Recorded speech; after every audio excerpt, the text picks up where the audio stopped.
नमस्कार, स्वागत है आपका न्यूज ब्लास्ट में। आपके साथ मैं हूं श्वेता मिश्रा अवस्थी। चलिए खबरों के सफर को शुरू करते हैं। आज मरुधरा में गृह मंत्री अमित शाह आज रात को जोधपुर आने का कार्यक्रम है। कल सुबह बीएसएफ के 59 वर्ष पूरे होने पर आयोजित नेशनल परेड में शिरकत करेंगे। गृह मंत्री अमित शाह बीएसएफ द्वारा 60वें वर्ष में प्रवेश पर आयोजित कार्यक्रम में मुख्य अतिथि के रूप में शिरकत करेंगे।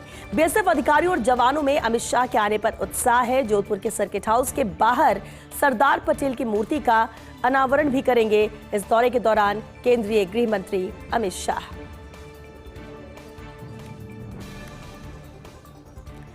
क्या होगा महाराष्ट्र में मंत्रिमंडल का फॉर्मूला? अगले सप्ताह बुधवार को मंत्रिमंडल विस्तार हो सकता है।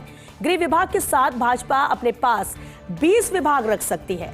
शिवसेना शिंदे को करीब 12 विभाग मिल सकते हैं, जबकि एनसीपी अजीत पवार के खाते में जा सकते हैं 8 से 10 विभाग। गृह, राजस्व, शहरी विकास, सिंचाई, सामाजिक न्याय विभाग पर देखने मिल सकती है खींचतान। ये बेहद अहम विभाग है। हालांकि बुधवार को सभी कैबिनेट पद भरे जाएंगे या नहीं, इस पर भी अभी सस्पेंस बरकरार है। इसलिए बेहद अहम सवाल यही कि आखिर महाराष्ट्र में मंत्रिमंडल का फॉर्मूला क्या हो सकता है। अगले सप्ताह बुधवार को मंत्रिमंडल विस्तार हो सकता है, ऐसा बताया जा रहा है। गृह विभाग के साथ ही भाजपा अपने पास 20 अहम विभाग रख सकती है। शिवसेना शिंदे को करीब 12 विभाग यहां पर मिल सकते हैं, जबकि एनसीपी अजीत पवार के खाते में 8 से 10 विभाग भी जा सकते हैं। लेकिन जब अहम विभागों की हम बात करते हैं, जिसमें गृह है, राजस्व है, शहरी विकास है, सिंचाई है और सामाजिक न्याय विभाग है, इस पर भी खींचतान देखने को मिल सकती है, ऐसा अंदेशा लगाया जा रहा है। हालांकि बुधवार को सभी कैबिनेट पद भरे जाएंगे या नहीं, इस पर भी अभी सस्पेंस बरकरार है। अजीत पवार को बड़ी राहत। बेनामी संपत्ति मामले में जब्त संपत्तियां की गई है मुक्त। 2021 में बेनामी संपत्ति मामले में जब्त की गई थी संपत्तियां। बेटे पार्थ पवार और पत्नी सुमित्रा पवार की संपत्ति सीज की थी आयकर ने, और इस कार्रवाई के खिलाफ पवार परिवार ने कोर्ट का दरवाजा भी खटखटाया था। दिल्ली ट्रिब्यूनल कोर्ट ने राहत देते हुए आयकर की अपील खारिज की थी। अजीत पवार ने 5 दिसंबर को महाराष्ट्र उप मुख्यमंत्री पद की शपथ ली थी, लेकिन अब अजीत पवार के लिए बड़ी राहत की खबर है, जहां बेनामी संपत्ति मामले में जब्त संपत्तियां मुक्त कर दी गई हैं। 2021 में बेनामी संपत्ति मामले में इन संपत्तियों को जब्त किया गया था। बेटे पार्थ पवार और पत्नी सुमित्रा पवार की संपत्ति को सीज किया था आयकर ने, और इस कार्रवाई के खिलाफ पवार परिवार ने कोर्ट का दरवाजा भी खटखटाया था।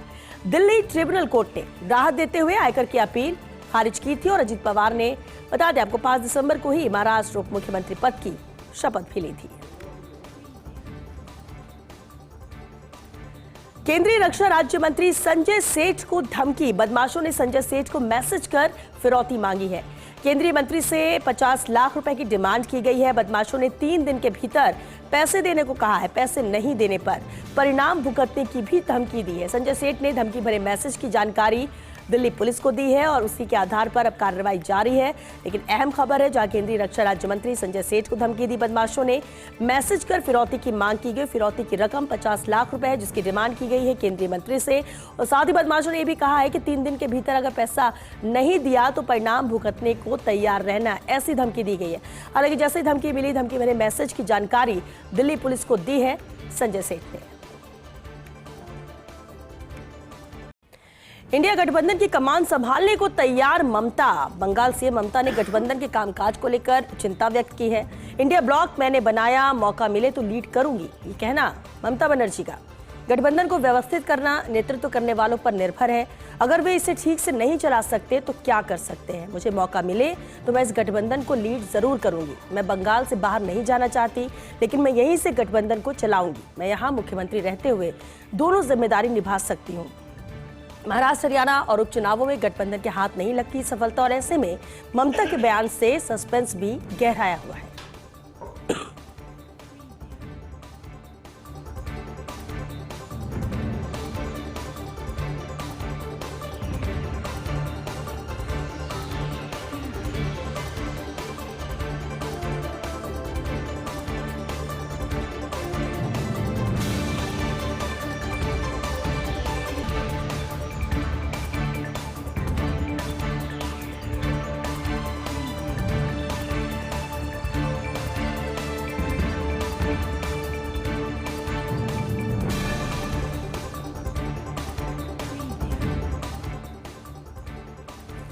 केजरीवाल से बेहतर सीएम आतिशी। एलजी वीके सक्सेना ने आतिशी को बताया केजरीवाल से 1000 गुना अच्छा सीएम। अब एलजी के इस बयान के कई मायने भी निकाले जा रहे हैं, लेकिन अरविंद केजरीवाल ने भी चुटकी लेने में कसर नहीं छोड़ी। नहले पे दहला देते हुए केजरीवाल ने कहा, फिर तो एलजी साहब को झाड़ू के निशान पर ही वोट देना चाहिए, क्योंकि उन्होंने किसी भाजपा नेता के बारे में नहीं कहा कि वे अच्छे हैं। एलजी साहब को हमारे पार्टी के नेता अच्छे लगते हैं। तो चुटकी लेते हुए केजरीवाल ने ये बात कही। केजरीवाल से बेहतर सीएम आतिशी, ये कहना एलजी वीके सक्सेना का, जिन्होंने केजरीवाल से 1000 गुना अच्छा सीएम बताया है आतिशी को। अब एलजी के इस बयान के कई मायने भी निकाले जा रहे हैं, लेकिन इस बयान के बाद अरविंद केजरीवाल ने चुटकी लेने में भी कोई कसर नहीं छोड़ी। नहले पे दहला देते हुए केजरीवाल ने कहा कि फिर तो एलजी साहब को झाड़ू के निशान पर ही वोट देना चाहिए, क्योंकि उन्होंने किसी भाजपा नेता के बारे में नहीं कहा कि वे अच्छे हैं। एलजी साहब को हमारे पार्टी के नेता अच्छे लगते हैं।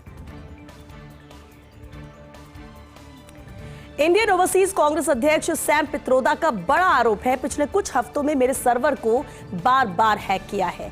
मेरे लैपटॉप, स्मार्टफोन और सर्वर को हैक कर उसके साथ छेड़छाड़ की गई। हैकरों ने धमकी देते हुए क्रिप्टो करेंसी में हजारों डॉलर के भुगतान की मांग की। भुगतान नहीं करने पर छवि धूमिल करने की धमकी देने का आरोप लगाया।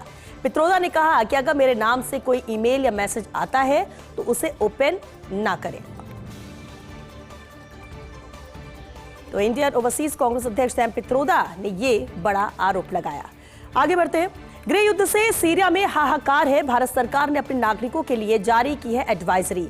अगली सूचना तक सीरिया यात्रा से बचने की सलाह दी गई है। विदेश मंत्रालय ने भारतीय नागरिकों को सलाह दी, संभव हो तो सीरिया छोड़ने की सलाह दी है और अपनी सुरक्षा के बारे में अत्यधिक सावधानी बरतने को भी कहा है और साथ ही अपनी गतिविधियों को न्यूनतम तक सीमित रखने को भी कहा है। तो गृह युद्ध से सीरिया में हाहाकार है, लेकिन भारत सरकार ने भी अपने नागरिकों के लिए इसे लेकर एडवाइजरी जारी की कि अगली सूचना तक सीरिया यात्रा से बचे, ये सलाह दी गई है।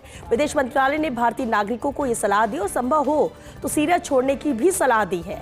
अपनी सुरक्षा के बारे में अत्यधिक सावधानी बरतने को भी कहा गया है विदेश मंत्रालय की तरफ से और साथ ही अपनी गतिविधियों को न्यूनतम तक सीमित रखने को भी कहा है।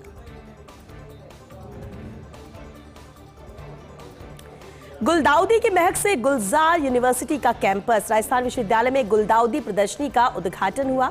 उप मुख्यमंत्री डॉक्टर प्रेमचंद बैरवा ने प्रदर्शनी का उद्घाटन किया। आज से 9 दिसंबर तक गुलदाउदी की प्रदर्शनी लगेगी। प्रदर्शनी का समय सुबह 10 से शाम को 4 बजे तक रहेगा। 2 दिन गुलदाउदी प्रदर्शनी और आखिरी दिन होगी पौधों की बिक्री और इस बार गुलदाउदी के पौधे की कीमत 150 रुपए होगी। तो बेहद अहम है, जहां आज यूनिवर्सिटी का कैंपस गुलजार नजर आ रहा है। गुलदाउदी की महक से विश्वविद्यालय में गुलदाउदी प्रदर्शनी का उद्घाटन किया गया है राजस्थान विश्वविद्यालय में, जहां उप मुख्यमंत्री डॉक्टर प्रेमचंद बैरवा ने प्रदर्शनी का उद्घाटन किया। आज से इसकी शुरुआत हो गई है। 9 दिसंबर तक गुलदाउदी की प्रदर्शनी जारी रहेगी, जहां प्रदर्शनी का समय रहेगा सुबह 10 बजे से शाम को 4 बजे तक। 2 दिन गुलदाउदी प्रदर्शनी और आखिरी दिन होगी पौधों की बिक्री और इस बार गुलदाउदी के पौधे की कीमत 150 रुपए होगी।